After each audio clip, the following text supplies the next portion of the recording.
Okay, I guess we're good to start. So sorry about that. No, that's so Little fun. hiccup. You're good. Um, you're kicking off the second leg of Emails I Can't Send tour. Congratulations. Thank you so much. I know I need to sleep. I need to rest up. I'm excited. When you started this journey of Emails I Can't Send, did you even imagine that you would have a second leg to the tour? I guess that's a fair question because I've never had a second leg to a tour before. And that's like for it to be with this album, which is just one that is so special to me. No, I never imagined that. Absolutely not. And I couldn't be more grateful.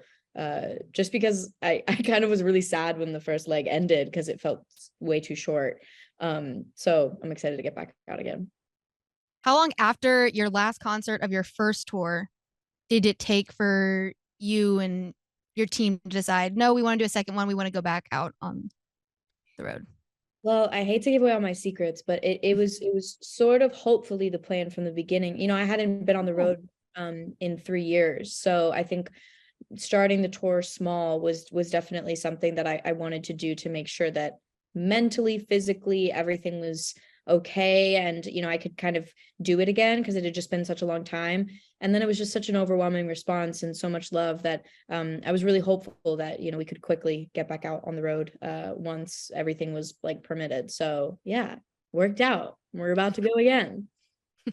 Speaking of the whole album, I saw in I read somewhere that you basically wrote this album from all the emails that you couldn't send during COVID. Is that true? I could send them. I chose not to, but it was Oh. really emails I was writing to myself and to other people as just kind of like ways to cope with how many emotions I was kind of balancing at the time. And yeah, I would go back and read them weeks or months later, and I was just so concerned because they were so crazy and to like go back and read the feelings that you had a while ago. I'm sure people have done that in the past, and you kind of cringe at yourself and you kind of go, oh my God, how did I ever feel like that? But some of the things I said were some of the most honest things I've ever felt in my life. And those ended up becoming a lot of the seeds for songs on the album. I love how vulnerable you are in this album, and go through many stages of what I think is heartbreak. Do you have any advice for people who are going through the same things but don't exactly know how to deal with it? Yeah, just listen to my album. Start at track 1 to track 13. No. That's crazy advice. I mean, hopefully you'll find some advice in it, but I still find myself very much confused and clueless on how to navigate that particular situation. And I think no situation's ever going to be the same. So it kind of will always vary. I don't know if I have advice other than it's just important to know that time, it's so cliche, but it's such a true thing of how much it can heal and change you. And you find new perspective, or you just get tired of feeling the same way for too long. And so you just decide to move on. And there's a lot of ways you can heal, but in the moment, it's good to feel exactly how you feel, whether that's angry, happy, sad. I think it's really important to feel your feelings. I feel like in that you definitely put a lot of your feelings into this album, which is why I think made it so great and made it so relatable to so many people. But was there ever a line or a lyric from any of the songs that after you had gone and fully recorded, they were ready to go, did you realize like you had to take out because either they revealed too much or it was just the lyric itself was too much in general?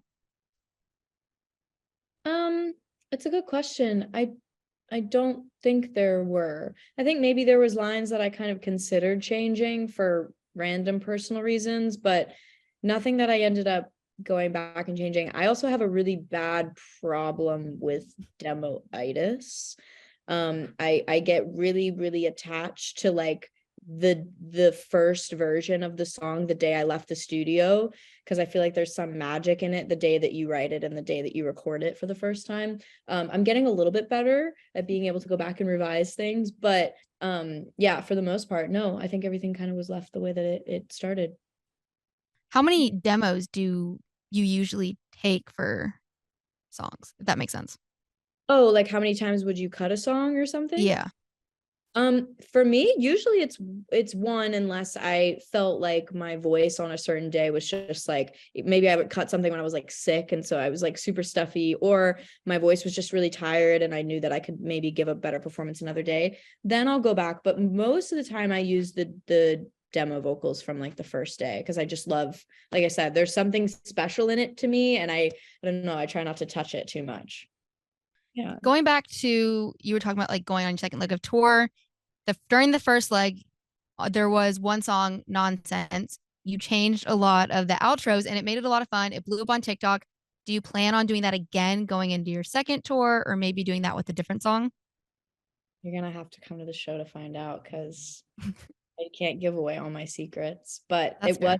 one of the highlights of the first leg, and I think it was really fun to be able to do, because I feel like every city was just so, they never knew what to expect. So I have some tricks up my sleeve. I'm very excited.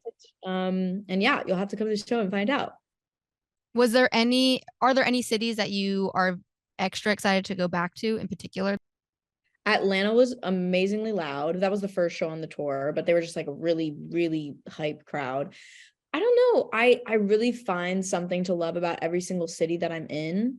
Um, I feel like every time I'm in New Orleans, I have a lot of fun exploring. So that'll be really fun, because I love like going on like ghost tours and stuff. Um, and funnel cake. But no, I'm excited for all the cities. I love being on tour. I love being on a bus. It's gonna be a good time. It's like summer camp, but like a really, really aggressive summer camp. Really fast-paced summer camp. Is there a lot of downtime when you get to go on tour, like days where you have off and you get to kind of just explore the city you're in? You know, there could be more. There could be more downtime, but I think the cool thing about it is like it does really feel like you're going and going and going. And so there is an adrenaline rush to that, but then it's also sometimes you have to like find time to rest and sleep. And so a lot of the time people will be like, "Oh my God, what do you do backstage before the show?" And I'm like, "I'm napping. I'm asleep." Literally on a couch in a green room, and I'm asleep, or I'm like trying to save my voice so I can sing for 2 hours. But yeah, no, it always varies. Do you have any specific things that you do to get your voice warmed up before the show? Like any, how would you even say that? To put like in a better context, like if you watch High School Musical, you know how like Ryan and Sharpay would always do the ma thing. Like, is there anything like that that you do to? Yeah, no, I mean, I do vocal warm-ups. I feel like every time that I like have watched those movies too, I'm always like, do those warm-ups actually do anything? I don't know. I think it was more of a comedic relief that they found, but no, I have a great vocal coach, and I do these like recorded warm-ups on my phone, and I'll like suck on packets of honey and stuff like that. I've been like very into vocal care for a long time, since I was young, because I've just always been so, anal about taking care of it. So yeah, I've got a lot of little tips and tricks for sure. Do you, because you talk about when you were younger, at what point did you start deciding that you wanted to go into music? It was before I even knew that that was like an option in my life. I think I was like 5 or 6, and I just loved singing and making up songs and singing people happy birthday. So I was, Oh, yeah, no, that was my song. Like, if you needed me to sing you happy birthday, I was gonna sing it to you, to your cousin, to your family. So yeah, no, I've loved it for a very, very long time, which is also very reassuring. I think I know how lucky I am, because not everybody gets to do the thing that they loved as a child, as a bigger child, but I'm doing it now, which is very cool. is there a certain point so far throughout your last leg and then going on to this leg that you thought about? You're like, wow, like I really get to do this. This is my job. This is what I'm getting the opportunity to do what I've always wanted to do. Absolutely. I think that that's kind of the thing I've been thinking recently in the last few weeks the most. Just like, wow, like it's definitely come with a lot of interesting twists and turns, but the part of it that I love the most, which is the making of the music and the getting to perform the music, and just the making projects in general, that's been the most rewarding, fun part about all of it. So very, very special, very lucky girl. I just got the sign to hurry up and wrap up. But there's one more thing I wanted to do with you, and it's a little game. It's just called Nonsense or Not. And I'm just going to read, if you're cool with it, a handful of statements. And you tell me if you would do it or if it's nonsense, something that you would never do. Just because you're one of my favorite songs on your album. Song is nonsense. Yeah, let's do it. Okay. The first one, singing unreleased songs while on tour. Not nonsense. Oh, that's exciting. Okay. Purposely leaving your sock at someone else's house. Nonsense. You got to do it by accident. Like it's only cute if it's like fate. Getting a tattoo of someone's name. Nonsense. Nobody's name is good enough to live on my skin forever. Dressing up in disguise to go out in public. Not nonsense. So fun. Love to troll the system. Haven't really done it, but would love to. That'd be fun. I've heard you used other character names. Do you still do that to this day? Yeah, but I can't tell you the names anymore because I shouldn't have done that to begin with because now I can't use those names.